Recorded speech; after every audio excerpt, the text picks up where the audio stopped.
Hi, எல்லோரும் என்ன பண்ணுறீங்க? இது என்னுடைய பூத்தோட்டம். ரொம்ப நாள் ஆயிடுச்சு வெளியே எடுத்து. நிறைய அரும்பு கட்டியிருக்கு பாருங்க. ஆனால் இப்போ பூ விளையானுன்னு கூட எனக்கு தெரியல, கடைக்கு கொடுக்கல. நான் வேலை பார்க்குறேன் நல்லா ஆல்ரெடி.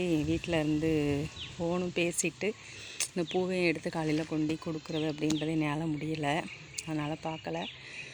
ஆனால் எனக்கு இந்த தோட்டத்தினால என்ன ஒரு திருப்தி அப்படின்னா, நான் எப்போல்லாம் ரொம்ப சேடாக ஃபீல் பண்ணுறனோ அப்போல்லாம் இந்த தோட்டத்தில் தான் ரிலாக்ஸ் ஆவேன். எனக்கு இது ஒரு ஃப்ரெண்டு அப்படின்னே சொல்லலாம்.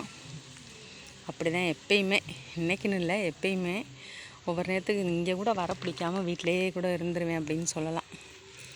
இன்றைக்கி சரி ரொம்ப நாளில் இப்போல்லாம் தோட்டத்துலேயே தான் அப்பப்போ வரத்தான் செய்கிறேன். சரி தண்ணி அடித்து ஒரு 2-3 நாள் ஆயிடுச்சு.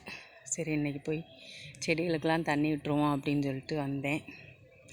எவ்வளோ அரும்பு பாருங்கள். இந்த ஒரு செடியிலையே எப்படியுமே 60-70 கிராம் வரும்னு நினைக்கிறேன். அவ்வளோ பூ பூத்துருக்கு. நான் கடைக்கு கொடுக்கல. இப்போ பூத்தாலுமே நம்ம வீட்டுக்கு தான் அது யூஸ் ஆகுது, சாமி போட்டாவுக்கு. அதோட நம்ம தேவைக்கு தான் யூஸ் பண்ணிக்கிற மாதிரி இருக்குது. ஆனாலுமே இந்த செடிக்கிட்ட கொஞ்சம் நேரம் ரிலாக்ஸ் ஆகுறதுல எனக்கு ஒரு நிம்மதி.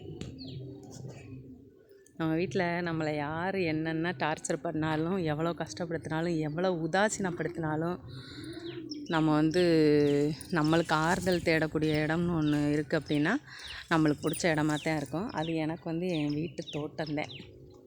வேறு எங்கேயுமே நான் போகிறதில்ல. வேலைக்கு போவேன், இல்லைன்னா வீட்டில் இருப்பேன்.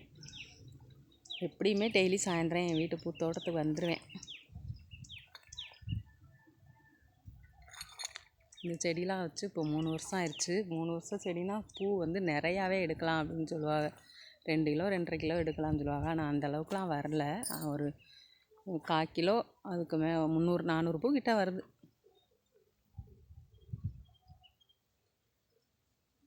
இன்றைக்கி கூட செடிக்கு இருந்தால் தண்ணி பாயுது பாருங்கள். தண்ணியை பச்சிட்டு அப்படியே சரி பூவையும் எடுத்துட்டு அதோட உங்கள்கிட்டையும் கொஞ்சம் நேரம் பேசிட்டு போவோம் அப்படின்னு இந்த வீடியோ. எப்பயுமே நான் ரிலாக்ஸ் ஆகிறது என்னுடைய வீட்டு பூத்தோட்டம் தான். அது மாதிரி உங்களுக்கு ஏதாவது ஒரு இடம் இருக்கும்ல, எந்த இடம்னு சொல்லிவிட்டு கமெண்ட் பண்ணுங்கள். அப்படியே என்னுடைய வீடியோ பிடிச்சிருந்துச்சுன்னா லைக் பண்ணுங்கள், ஷேர் பண்ணுங்கள், சப்ஸ்கிரைப் பண்ணுங்கள். ஓகே, பாய். நெக்ஸ்ட் நல்ல வீடியோவில் மீட் பண்ணுவோம். பாய் சொல்லு, பாய் சொல்லு. இந்த உங்களுக்கு பாய் சொல்கிறா பாருங்கள். பைத்தியன்னு சொல்லிடுறாங்க.